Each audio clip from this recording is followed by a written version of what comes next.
I found a pill box, but none of us had taken any medication. Then I set up a camera and discovered my wife's infidelity, and a DNA test confirmed that I am not the biological father. I first noticed something strange in the bathroom a few days ago. There was a small piece of foil lying near the sink, barely noticeable against the gray tile floor. At first glance, it looked like a piece of trash, but something about it caught the light in a way that made me curious. I bent down to pick it up and quickly realized it was the backing from a pill strip, the kind that peels off when you push a pill out. The foil had a faint marking on it, the number 1. It seemed like a Monday marker, indicating that the pills were meant to be taken daily. I wasn't taking any medication, and I knew my wife, Lisa, hadn't mentioned anything about needing daily pills either. Both of us had just gone through our annual health checkups and were given a clean bill of health. I stared at the tiny foil piece for a long time, confusion building in my mind. The first thing that came to mind was birth control, but that didn't make sense. Lisa hadn't been on the pill since I had my vasectomy 5 years ago, and before that, she had stopped taking it when we decided not to have more kids. So why were there pills now? The thought that she might be hiding something serious, like a health issue, crept into my mind. But we had both been told we were fine, so that didn't add up either.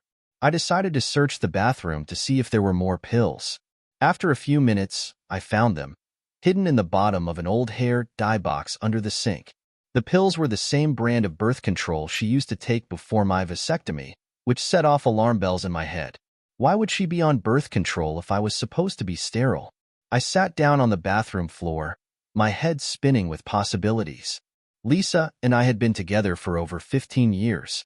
We met shortly after college, when she was working as a legal assistant and I was just starting my career in finance. We got married a year after we started dating and had 2 children, Lucas and Grace.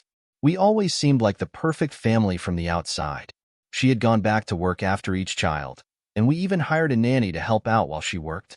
Her salary wasn't much more than what we were paying the nanny, but Lisa always said she loved her job and didn't want to stay home. I'm a partner at a mid-sized accounting firm, and while we weren't millionaires, we were comfortable. We had a nice house in a quiet neighborhood, 2 kids, and what I thought was a great life. But now, as I sat there holding these pills, doubt began creeping into every corner of my mind. The pills made me think that Lisa might be seeing someone else. Why else would she be on birth control if we weren't having any more kids? The possibility that she was having an affair hit me like a truck. I didn't want to believe it, but all the signs were there. I needed to know the truth before I confronted her, so I decided to gather evidence. The next day, I left work early and went online to order some things: a DNA test kit for the kids, surveillance equipment, and a phone cloning tool. If Lisa was seeing someone else, I needed to know who it was and how long it had been going on. I also wanted to be sure our kids were really mine. I didn't like where my mind was going, but I couldn't help it. It would take a few days for everything to arrive, and in the meantime, I kept a close eye on Lisa. Her behavior didn't change. She was her usual self. No mysterious phone calls, no rushing to the shower as soon as she got home, no unusual perfume scents on her clothes. But something felt off. Maybe it was just the pills, but I couldn't shake the feeling that there was more going on. A few days later, the surveillance gear arrived. That afternoon, while Lisa was out with the kids, I set up hidden cameras in the bathroom, living room, and bedroom. I also placed a small voice recorder in her car and cloned her phone while she was in the shower. I checked the cloned phone that night, but found nothing suspicious. No strange texts, no odd calls. Either she was incredibly cautious, or there was no affair at all. The weekend passed without incident. Lisa and I spent time together, took the kids to the park, and even had a quiet dinner after the kids went to bed. It all seemed so normal.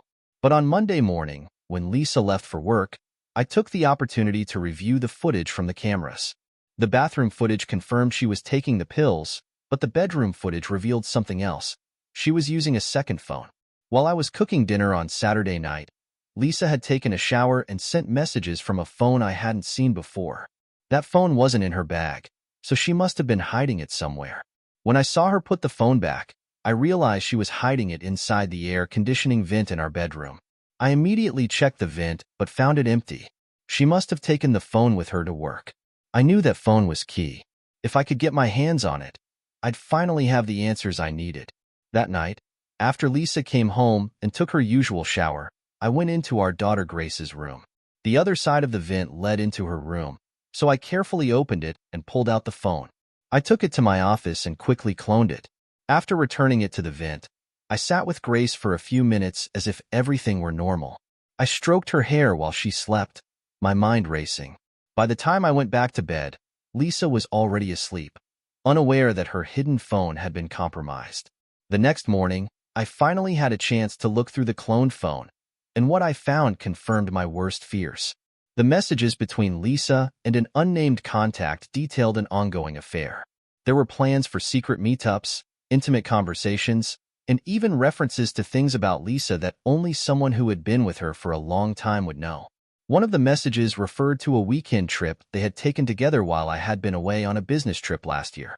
The man she was seeing clearly knew our children as well. I could feel the blood drain from my face as I read one particular message where the man mentioned Lucas and Grace by name. I sat there in disbelief. Lisa had been living a double life, and I had no idea. My hands shook as I put the phone down, trying to comprehend what this all meant. Were Lucas and Grace even mine? I had already mailed off the DNA tests, and the results should be back soon, but now I dreaded what they might say. I spent the day in a daze at work. I didn't tell anyone what I had found, not even my business partner, Brad, who had always been there for me. I needed time to process everything before I made any moves. That evening, when I got home, I acted like everything was fine. Lisa greeted me with her usual smile, completely unaware that I now knew about her betrayal. The next morning, I received an email notification that the DNA results were ready. I hesitated for a long time before clicking on the link. My heart pounded in my chest as the page loaded. When I finally saw the results, the truth hit me like a punch to the gut. Neither Lucas nor Grace was biologically mine. I stared at the screen, my world crumbling around me. Not only had Lisa been unfaithful, but she had also kept me in the dark about the paternity of our children for years. I thought back to the vasectomy she had encouraged me to get, thinking it was because we were done having kids. Now it was clear. She had wanted me sterile so she could continue her affair without the risk of getting pregnant by me. I couldn't think straight. The betrayal was too much to bear. I sat at my desk, tears streaming down my face, when my secretary, Megan, walked in. She took one look at me and knew something was terribly wrong. Without saying a word, she handed me a box of tissues and sat down across from me. "What happened?" she asked softly. I handed her the phone with the DNA results and the clone messages. She read through them, her face hardening as she went. When she finished, she looked at me with a mix of pity and anger. "I'm so sorry, Ethan," she said, using my name for the first time in years outside of work. "This is awful. What are you going to do?" "I don't know," I replied, my voice hollow. "I feel like my whole life has been a lie." Megan sat with me for a while, offering quiet comfort as I struggled to make sense of everything. She was usually all business, but in that moment, she became my anchor, grounding me when I felt like I was about to spiral out of control. After a few minutes, she suggested I see Lorraine, her friend who was a top-notch divorce lawyer. "She helped me through my divorce," Megan said. "She's the best at what she does, and she'll make sure you come out of this with everything you deserve." I agreed, not knowing what else to do. Megan made the call for me, and that afternoon, I met Lorraine in her office. She was sharp, professional, and wasted no time getting to the heart of the matter. After I explained the situation, including the DNA results and the affair, she laid out my options. "You could go for a quiet, uncontested divorce," she began, "or you could go all out. Given the level of betrayal here, I'd recommend the latter. We'll file for adultery, pursue damages for fraud, and go after her for child support even though the kids aren't biologically yours. There's also the matter of the paternity fraud. We could make a case for that, especially given the vasectomy." I was stunned by the breadth of options she presented, but the idea of going nuclear appealed to me. Lisa had destroyed our family, and I wanted her to feel the full consequences of her actions. "I want to go all out," I said, my voice steady for the first time in days. Lorraine nodded, a satisfied smile on her face. "Good choice. Let's get to work." Over the next few days, we gathered more evidence. I swapped out the surveillance footage from the cameras, confirming that Lisa had been seeing this man for years, even bringing him into our home when I was at work. It was hard to watch, but it fueled my determination to see this through. On Friday, Megan surprised me by showing up at my house after work. She knew Lisa would still be out, and she wanted to help me organize everything for the legal case. We went through financial records, text messages, and any other proof I had gathered. It was exhausting, but by the time Lisa came home, we had everything we needed. That night, as Lisa went about her usual routine, I could barely look at her. I knew that by Monday, her life would be turned upside down, just as she had done to mine. When Monday came, I worked from home so I could see it all unfold. At exactly 10 a.m., Lorraine served Lisa the divorce papers at her office. I knew the moment it happened because she called me within minutes. "Ethan, what the hell is this?" she asked, her voice shaking. "It's what you deserve," I replied coldly. "You've been lying to me for years. Don't bother coming home. I'm filing for full custody of the house and the kids, though they're not really mine, are they?" The silence on the other end of the line was deafening. Lisa tried to argue, but I wasn't interested in hearing any of her excuses. "I'll see you in court," I said before hanging up. For the first time in weeks, I felt a sense of control. I didn't know what the future held, but at least I had started to reclaim my life. Later that day, Megan stopped by to check on me. I thanked her for everything she had done, realizing how much she had supported me through the entire ordeal. She smiled and gave me a hug, and for a moment, I felt a flicker of something I hadn't felt in a long time: hope. "Don't worry," she said softly. "You'll get through this, Ethan. You're stronger than you think." As I looked at her, I realized she was right. I had lost a lot, but I still had a future, and maybe, just maybe, it wasn't as bleak as it had once seemed. The days that followed were a whirlwind of legal meetings, paperwork, and emotional ups and downs. Lisa moved out of the house that Friday after a heated argument about who would get to stay. Since the house was in my name and I was the one paying the mortgage, Lorraine had advised me to stand my ground. Lisa didn't take it well, but eventually, she left, taking Lucas and Grace with her. That night, I sat in the living room of what felt like an empty house. The silence was deafening. For the past decade, this place had been filled with the noise of kids playing, Lisa's laughter, and the sounds of a family I thought was real. Now, it was just me. I had fought to keep the house, but as I sat there, I wondered if I even wanted it anymore. The memories were tainted by betrayal, and every corner of the home reminded me of the life I thought I had. Megan came by later that evening, bringing takeout and a bottle of wine.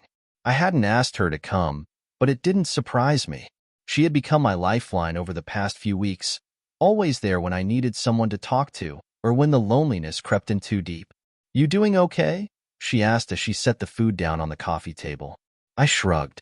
"I don't know, honestly. Some days I feel like I'm handling it, and other days it just hits me all over again." Megan sat down next to me, pouring a glass of wine for each of us. "That's normal. It's going to take time to adjust." I nodded, though I wasn't sure time would be enough. I took a sip of the wine and stared out the window, lost in thought. For a while, we just sat in silence, the only sound coming from the occasional clink of glasses and the rustling of the takeout bags. After a while, Megan broke the silence. "What about the kids?" I sighed heavily. "I don't know. I love them, but knowing they're not mine, it changes everything. I don't even know if I want to be part of their lives anymore." Megan didn't respond right away, giving me space to process. "They didn't choose any of this, Ethan. They're just as much victims as you are." "I know," I said quietly, "but every time I look at them, I'm reminded of the lies, of everything Lisa did behind my back. It's hard to separate them from all of that." She placed a hand on my shoulder, her touch grounding me in the moment. "Maybe it's not about separating them from the lies. Maybe it's about seeing them for who they are, not as Lisa's children or someone else's, but as the kids you've raised and loved." Her words hit me hard. I had been so caught up in the betrayal that I hadn't really thought about what this meant for Lucas and Grace. They were still the kids I had tucked into bed, the ones I had taught to ride bikes and read bedtime stories to. In their eyes, I was their dad, and that had to mean something. "I guess I need to figure that out," I said, my voice barely above a whisper. Megan nodded, and we sat in silence for a little while longer. Eventually, she stood up and began to gather the empty containers and wine glasses. "You don't have to figure it all out tonight," she said with a small smile. "One step at a time." As she headed for the door, she paused and turned back. "If you ever need someone to talk to, you know where to find me." "I know," I replied, feeling a sense of gratitude that I hadn't been able to fully express before. "Thanks, Megan, for everything." She smiled again and left, leaving me alone with my thoughts. The next few days were a blur of court filings and preparation for what was shaping up to be a messy divorce. Lorraine was ruthless, just as Megan had promised. We were going for full custody of the house, and though I wasn't sure about Lucas and Grace yet, she was preparing for that battle too. Lisa's lawyer was pushing for joint custody, but Lorraine believed we had a strong case given Lisa's deception and the DNA results. By the end of the week, I finally had a moment to breathe. I had decided to take the weekend off from everything, the divorce, the kids, work, and just be alone with my thoughts. But on Saturday morning, I found myself walking through the park, aimlessly wandering past families, couples, and joggers. It was strange to be out in the world without any purpose or direction. As I sat down on a bench near the playground, I spotted a familiar face in the distance. It was Lucas, running toward the swings, followed closely by Grace. And behind them, Lisa. My heart tightened as I watched them, a mix of emotions flooding through me. I hadn't seen the kids since they left with Lisa. They looked happy, carefree, and oblivious to the chaos that had erupted between their parents. Part of me wanted to turn away and leave before they noticed me, but another part of me, the part that had raised them for the past 8 years, wanted to run over and hug them. Before I could make a decision, Lucas spotted me. His face lit up, and he waved excitedly. "Dad." It was the first time I had heard him call me that since finding out the truth. My chest tightened, and I stood frozen for a moment. Then, as if on autopilot, I waved back and stood up, walking toward him and Grace. When I reached them, Lucas hugged me tightly, and Grace wrapped her small arms around my leg. "We missed you," Lucas said, his voice muffled by my shirt. "I missed you too," I replied, my voice cracking with emotion. Lisa stood a few feet away, watching us with a guarded expression. She didn't say anything, just observed the interaction from a distance. I didn't know what to say to her either, so I focused on the kids. For the next hour, we played together at the park. It felt like old times, like nothing had changed. But deep down, I knew everything had. When it was time for them to leave, Lucas asked if we could see each other again soon. I hesitated for a moment, glancing at Lisa, who gave a small nod. "Yeah, buddy," I said. "We'll figure something out." As they walked away, I felt a strange mixture of relief and sadness. Seeing the kids had brought back so many memories, but it also reminded me of the painful reality that they weren't biologically mine. Still, Megan's words from that night echoed in my mind. They didn't choose this, and neither did I. Back at home, I sat on the couch, thinking about the future. I had no idea what would happen with the divorce, the kids, or even myself. But one thing was clear. I wasn't ready to give up on everything just yet. The doorbell rang, pulling me out of my thoughts. I wasn't expecting anyone, but when I opened the door, Megan was standing there. "Thought you could use some company," she said, holding up a bag of takeout. I smiled, stepping aside to let her in. "You have perfect timing." As she set the food down on the table and sat across from me, I realized that maybe, just maybe, there was a new beginning waiting for me after all. And for the first time in a long while, I felt ready to embrace it. The weeks that followed were a strange mixture of healing and uncertainty. The divorce proceedings were moving along faster than I had expected, largely thanks to Lorraine's relentless efficiency. She had managed to secure the house for me, and while the matter of custody over Lucas and Grace still hung in the air, I was beginning to come to terms with my decision to remain part of their lives. It wasn't easy. Every time I looked at them, I was reminded of the fact that they weren't biologically mine. But I also realized that biology wasn't the most important thing. I had raised them, been their father in every way that mattered, and in their eyes, I was still Dad.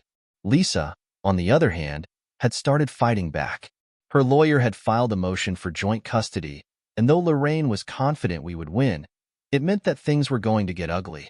The DNA results were central to our case, but Lisa was trying to play the emotional card, claiming that separating me from the kids would be cruel and unfair, given the bond we had built. It was an ironic argument, considering the web of lies she had spun over the years. Megan was my rock through all of this. She had become more than just a supportive friend. She was always there, helping me navigate the mess Lisa had left behind. We spent more time together than ever, and though nothing had been officially said between us, there was a growing connection that neither of us could deny. One night, about a month after Lisa had moved out, Megan and I were sitting on the porch, watching the sunset. It had become a bit of a routine, sharing a bottle of wine and talking about everything but the divorce. That night, though, something felt different. The air was warm, and there was a lingering silence between us that wasn't uncomfortable, but expectant. "I've been thinking," I said, breaking the silence as I swirled the wine in my glass. "About what?" Megan asked, turning to look at me. "About everything. The divorce, the kids, the future." I paused, trying to find the right words. "And about us." Megan's eyes softened. She didn't say anything right away, just waited for me to continue. "I don't know what's going to happen with the divorce," I admitted. "But I do know that I can't imagine getting through any of this without you. You've been my constant through all of it, and I—" She interrupted me by leaning in and kissing me. It wasn't tentative or hesitant like I had expected. It was firm, certain, and full of all the unspoken feelings that had been building between us for months. When she pulled back, she smiled softly, brushing her hand against my cheek. "I've been waiting for you to say that," she whispered. It felt like the most natural thing in the world. We had spent so much time together that falling into something deeper felt inevitable. We spent the rest of the evening on the porch, talking about what the future could look like, not just for me, but for us. The next morning, I woke up feeling lighter than I had in years. Megan stayed the night, though we hadn't rushed into anything. Instead, we had talked until the early hours about everything. Our pasts, our hopes, and how things might play out between us. For the first time in what felt like forever, I was looking forward to something. By midweek, the divorce hearings ramped up again. Lisa's lawyer was pushing hard for joint custody, but Lorraine had already prepared a counterattack. We had amassed a mountain of evidence showing Lisa's infidelity and paternity fraud, which would severely limit her chances of winning joint custody. On the day of the hearing, I was a bundle of nerves. Megan came with me for support, sitting quietly in the gallery while Lorraine presented our case. Lisa sat across from me, her face a mixture of anger and desperation. She had lost her hold over me, and now she was fighting to keep what little control she had left. The judge listened carefully as Lorraine detailed the affair, the hidden paternity of Lucas and Grace, and the fact that Lisa had misled me into believing I was their father for almost a decade. When it was Lisa's lawyer's turn to speak, he tried to paint her as a mother who was simply trying to protect her children's well-being, arguing that joint custody was in their best interest. But the judge wasn't swayed. After hearing both sides, he ruled in my favor, granting me sole custody of the house and shared custody of Lucas and Grace. Lisa was allowed visitation rights, but the children would primarily live with me. It was a bittersweet victory. While I had won custody, it was a reminder of everything I had lost. Still, it felt like a step toward a new beginning, one that didn't include Lisa's lies or betrayals. When we left the courthouse, Megan was waiting for me. She didn't say anything, just hugged me tightly, letting me know that she was there, no matter what. We went back to the house that afternoon, and for the first time in months, I felt like it was truly mine. The weeks following the custody ruling were a blur of adjustments. Lucas and Grace moved back in with me, and though things between Lisa and me were strained, we managed to keep things civil for the sake of the kids. I hadn't told them the full truth about what had happened. They were too young to understand the complexities of infidelity and paternity, but I knew the day would come when I'd have to explain it. In the meantime, Megan became more and more a part of my life, and the kids quickly grew attached to her.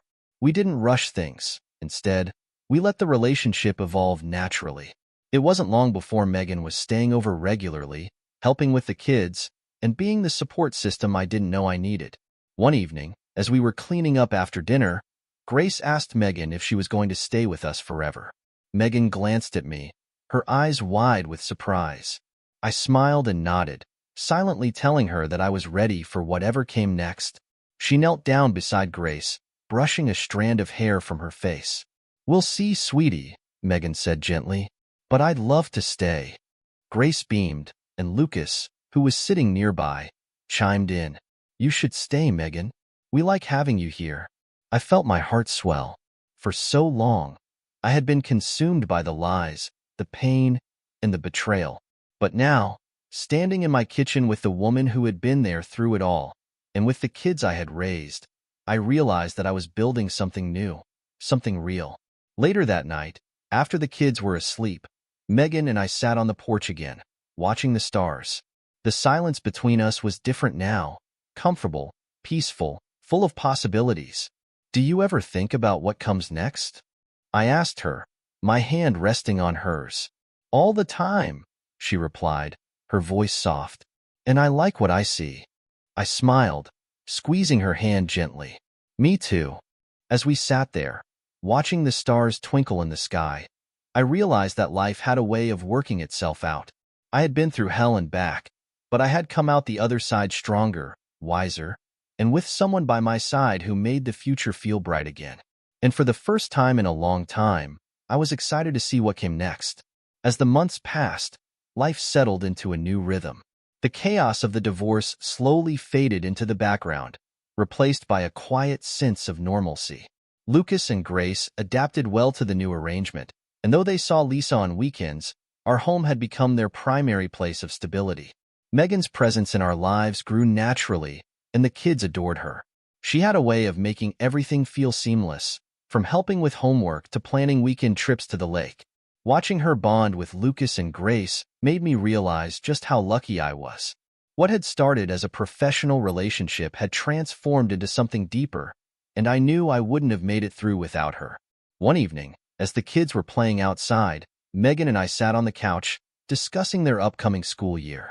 Lucas was starting 5th grade, and Grace would be in 2nd. It was strange how quickly time had passed since the divorce. Some days, it felt like it had happened yesterday, and on others, it felt like a distant memory. "I was thinking," Megan said, looking up from the school supply list, "maybe we could take them on a vacation before the school year starts. Something fun, just the 4 of us." I smiled at the idea. "Yeah, I think they'd love that." "Where were you thinking?" "Maybe a beach trip," she suggested, her eyes lighting up. "They've never been to the coast, and I know they'd love building sandcastles and swimming in the ocean." It was exactly the kind of thing they needed. A break from everything, a chance to create new memories. And for me, it was an opportunity to start a new chapter, one that wasn't overshadowed by the past. "Let's do it," I said, grinning. "A beach trip sounds perfect." We spent the next few days planning the vacation, booking a small beach house a few hours away. Lucas and Grace were beyond excited when we told them. They spent the week counting down the days, packing their swimsuits and sand toys, asking 100 questions about what the ocean would be like. It reminded me of how easily kids could adapt, how they could find joy in the simplest things even when life had been turbulent. The trip itself was exactly what we all needed.